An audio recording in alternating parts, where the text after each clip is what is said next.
Hey, happy Monday, how we doing? Let's see what I'm working on. So I got a 2011 Volkswagen 2-liter turbocharged engine and bent all the intake valves. I serviced the exhaust valves yesterday.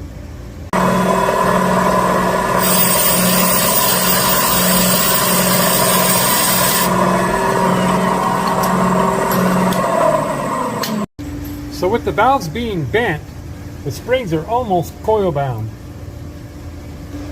So I'm going to straighten them a little bit.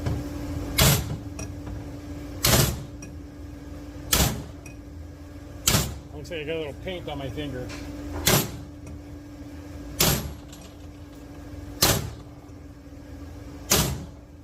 There we go. Alright, now I can use a hammer and a socket. Don't take them apart this way. If you're going to reuse the valves, you get a bigger hammer. You'll put a dent in the stem.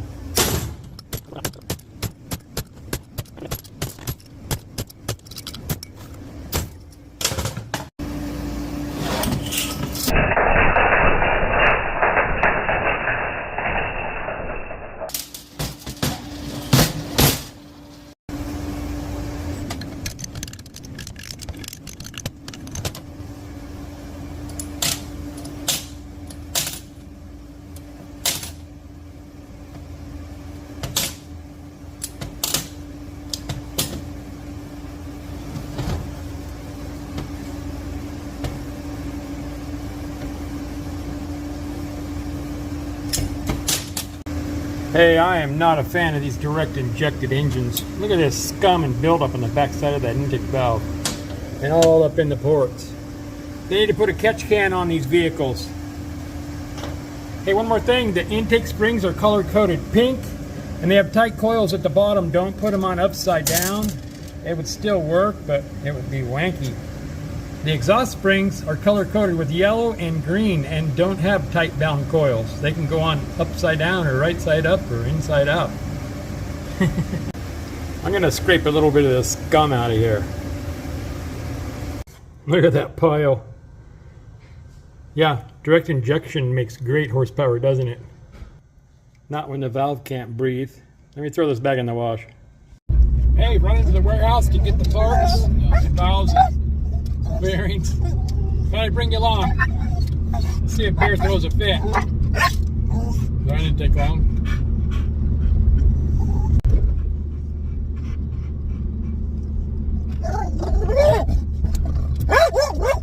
There's a dog in the car right next to us.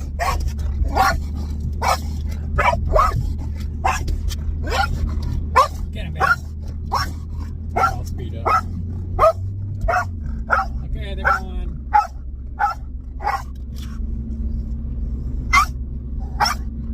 They're gone. What are you barking about? I don't even know what he's barking about. Somebody said they saw an earplug in my ear. I wonder why. Hey.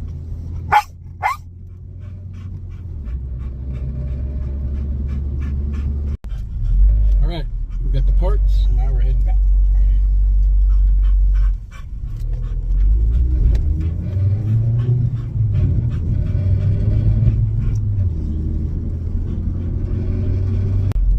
And we're back.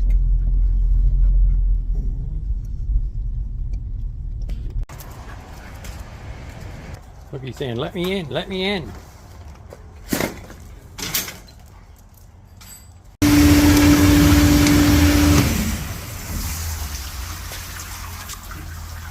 See how this turned out. I got buff on it a little bit. So I got some of this. This is good stuff. And this. Wear glasses if you do this.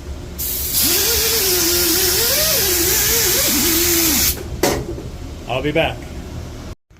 Alright, I got them ports pretty clean. Yes, I am leaving the spark plugs in them. The customer didn't remove them. This is not in here to get rebuilt. I mentioned yesterday, if you guys follow along, that this guy buys these things and then runs them through the auction. So cheap as possible. He left the plugs in, he's probably not going to change them. And I'm not taking them out.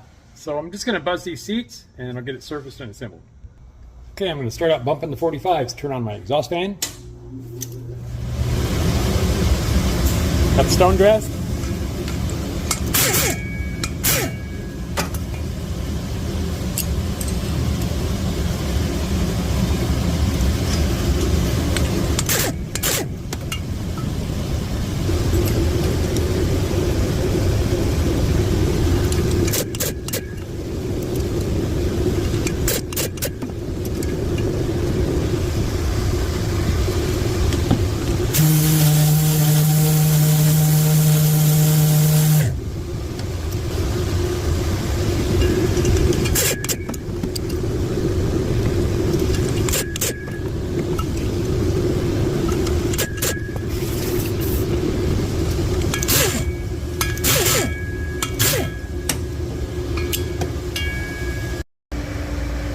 Okay, there's all the 45s on the intakes.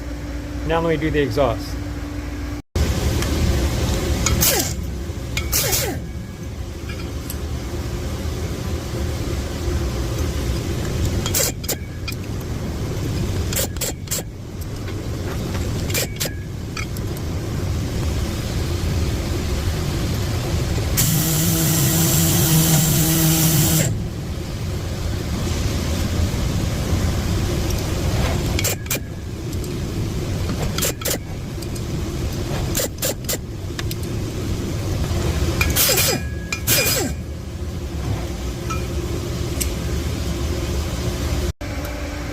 Okay, there's all the 45s. Let me spray some broken bolt remover on there.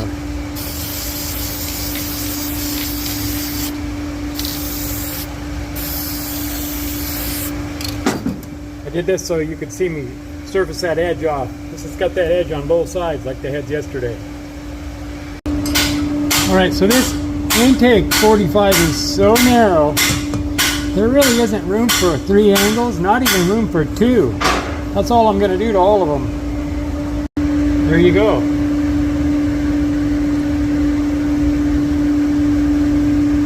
So even if I was doing a performance build in this head, that's exactly what I would have done to those intakes.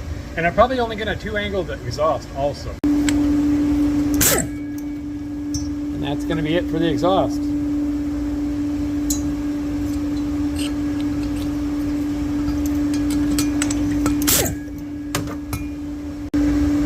There you go. I'm ready to surface it. Okay, I got it in the surfacer. And I made a witness mark here. It's hitting all the way across. It's level end for end. If you follow along, you saw me show this yesterday. This head has an edge on it here. An edge on both sides. That they didn't mill the head all the way across. So I'm going to cut this off. I'm going to come down here and I'll make a cut to show you that edge. I'm going to stay on high feed. There you can see it, cutting this edge off. Both sides. Don't know why it's there. So it goes all along here, and then where the timing comes through, it's all the way flat with the deck surface on both sides. Stops right here. Where are we at? Right there it stops. Okay, let me finish whacking this off here. I'm staying on high speed.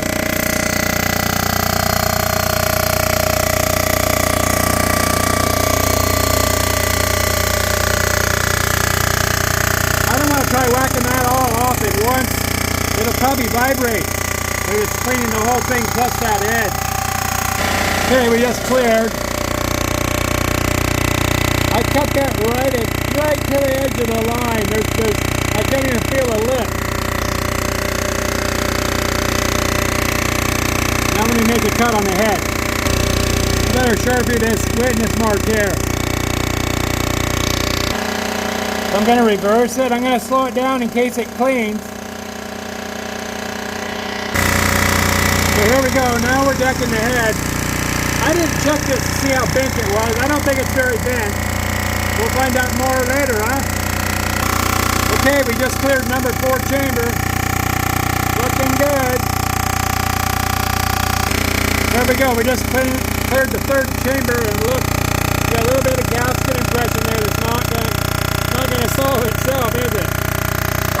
Might as well speed it up and let it eat.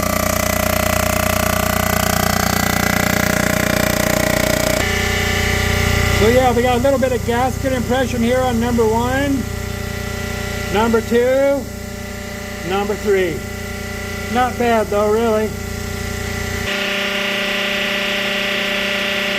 About a thou, and I'll do a half on the way back.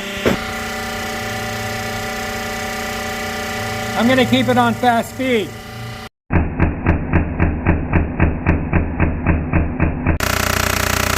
Okay, just coming to the middle. Looking good. I'm just getting ready to clear the end here.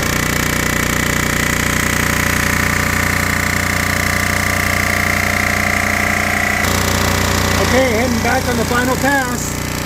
I hope. There we go, just clearing number 3. Looks like we got it. Now we're at number 2. Looking good.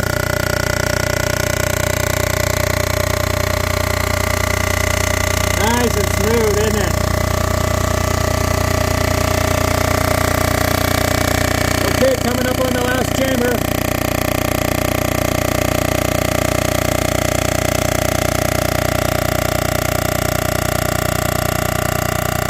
Looks good.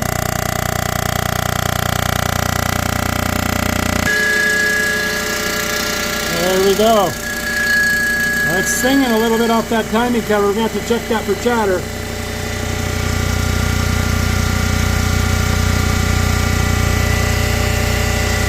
Don't see anything.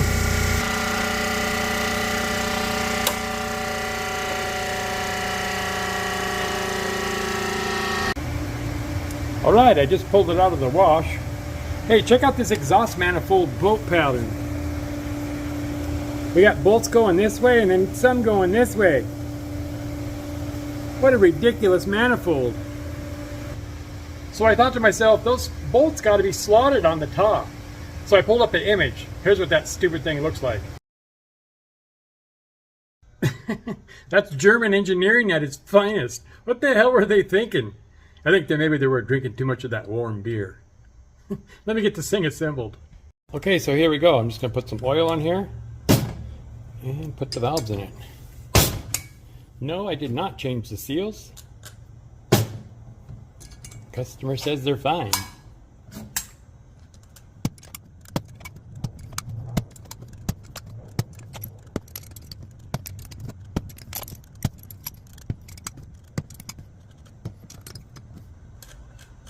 Last one.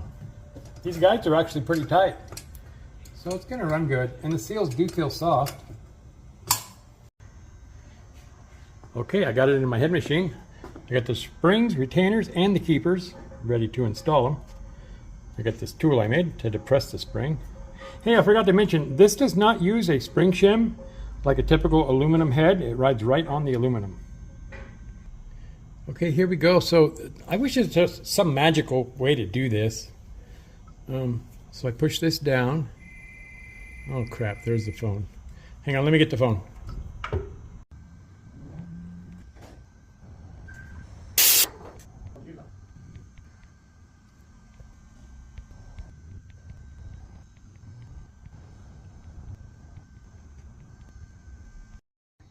All right, let me get over to that head. What the heck? Wow, I get a 2-minute phone call and the head is assembled.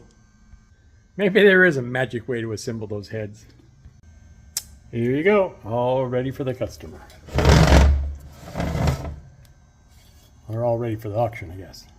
Hey, I just said goodbye, but Bear's over here. He's got some mouse or something he's chasing after. Get Bear.